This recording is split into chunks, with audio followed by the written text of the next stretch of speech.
7.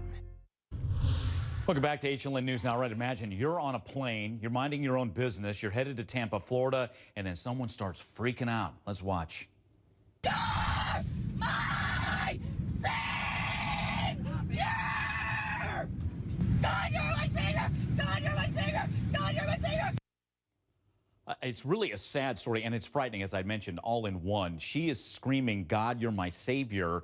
Before that all happened, she went up and down the aisles asking people to pray for her mom. Her mom apparently passed away, so she's grieving. She can't handle things, and she is screaming like that. Now, this video was uploaded onto YouTube by a gentleman by the name of Reed Stanley, and he kind of gives a little bit of a report as he's filming, and you can see everybody's face. Some are acting like, God, this isn't happening, and you can see everybody else's reaction. So let's watch that. We'll bring our experts in.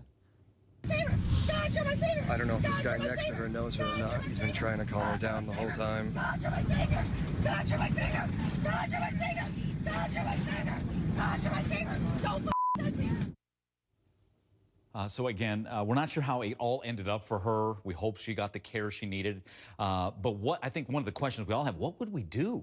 I mean, what is the airline supposed to do in a case like that to keep us safe, number one? And what do we as passengers do to maintain calm ourselves and maybe help calm someone like that down? Back with us, HLN contributor, psychotherapist, Dr. Tiff. Also with us, our HLN law enforcement analyst, Mike Brooks. Tiff, I'll start with you on this one.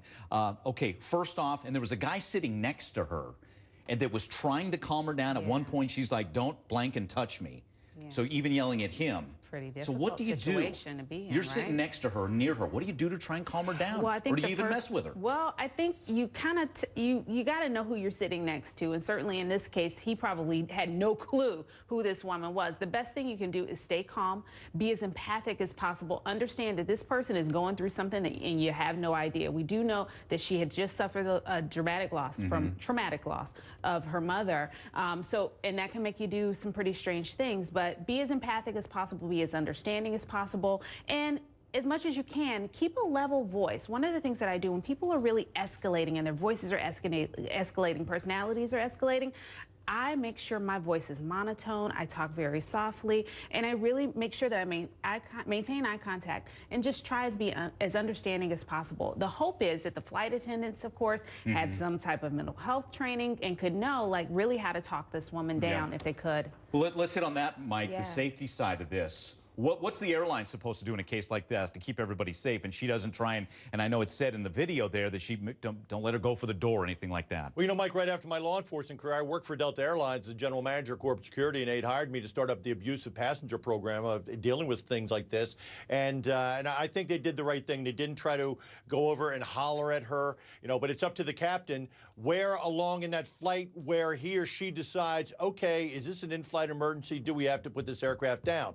Thank God the 20 minutes was about the time during their final descent, but you heard the man who was videotaping. He said that one of the flight attendants told him that if she goes to the door to stop her, and that's the whole thing. Because when someone does that surprise you, or is that a good thing that they're asking a passenger to help out? Absolutely, no. That's what they're supposed to do. They're supposed to solicit the help of passengers should something happen. And I think they did the right thing here. But you know, I think, Mike, at the end of the day, she could be charged with at least a violation of federal aviation regulations. You know, they were on final approach, and you saw her phone. Her phone was on in her hand when it's supposed to be off, and then it's possibly that she could be charged with interference with the flight crew. Got it, Tiff. If you know, we looked at some of the video, and some of the folks were acting like this isn't happening. Yeah. Is it best to ignore the situation? I don't think it is. I think you got to make sure that the appropriate people know. So certainly make sure that the flight attendants know, make sure that the people around you know, and just in case something does happen, you do have to be prepared. I've been on a flight before, and the flight attendant said, my husband and I were sitting in an exit row, and she said, if someone comes to this door and tries to open it,